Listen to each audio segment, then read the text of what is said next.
Federal government reviews those restricting Buhari from ending the cash crunch. Hello everyone, welcome to Newsport TV. The federal government of Nigeria on Tuesday accused some opposition parties of legally restricting President Muhammadu Buhari from giving relief to Nigerians suffering agonies of cash crunch resulting from the Naira redesign. Lai Mohammed, the Minister of Information and Culture, made the remark at the 23rd edition of President Muhammadu Buhari's administration Scorecard Series 2015 to 2023 on Tuesday. NAN reports that the program was put in place to showcase the achievements of the Buhari's administration. In his opening remarks, the minister said the federal government was mindful of the inconveniences being endured by Nigerians because of the redesigning of the Naira note and fuel supply disruptions. According to him, the government was working assiduously to restore normalcy to the two key enablers of economic activities. He said it was surprising that some opposition political parties ran to court to obtain an injunction restraining Buhari and the Central Bank of Nigeria, CBN, from extending the February 10 deadline for Nigerians to swap their old notes for new notes.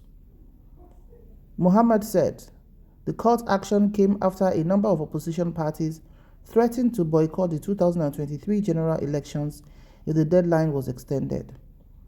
These curious actions by the parties concerned are clear evidence that the opposition has turned this whole issue into a political game, preferring to make Nigerians suffer more on the altar of an inconscionable political gamesmanship.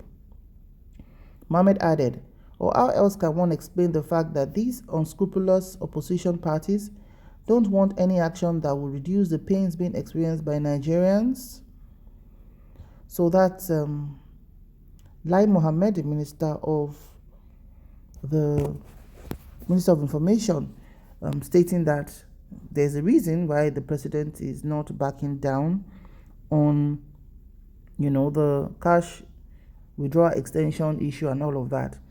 But the question we are going to ask Mr. Lai Mohammed was that when they were making the policy, were there no allowances for things like this?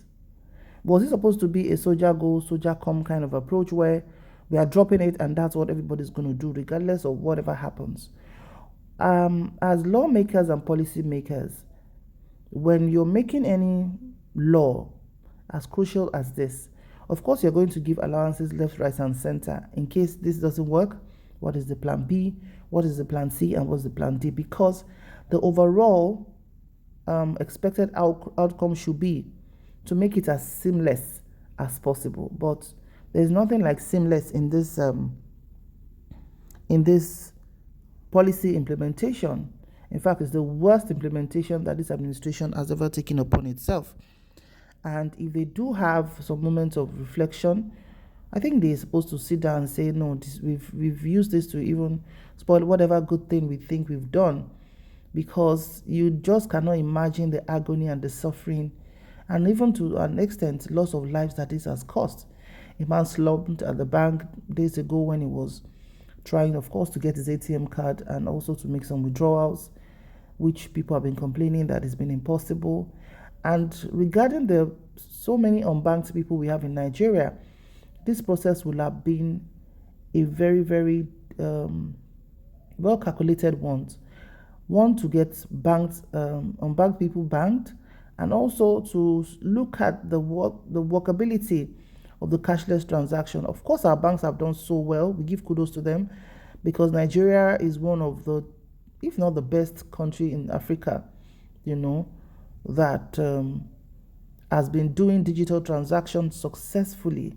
Of course, we have our pickpocket of internet issues and bank apps acting up at some point, but they have always stepped up to it until we had this fleeing, the jackpine of our tech guys or tech men who have decided to, carry their bags and move to the other countries where they think they were going to be appreciated, or where they know they're going to earn well and live in a saner society that, will give them the peace of mind. Everybody deserves peace of mind regardless.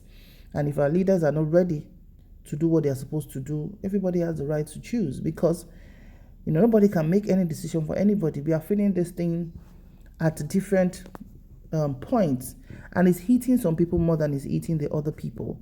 Even bankers are not safe. We saw video of how they were jumping out of through the fence to another compound to avoid being lynched by angry customers. We've seen some bank being stoned at and being broken into. We've seen all sorts. We've seen some people being waylaid as bankers.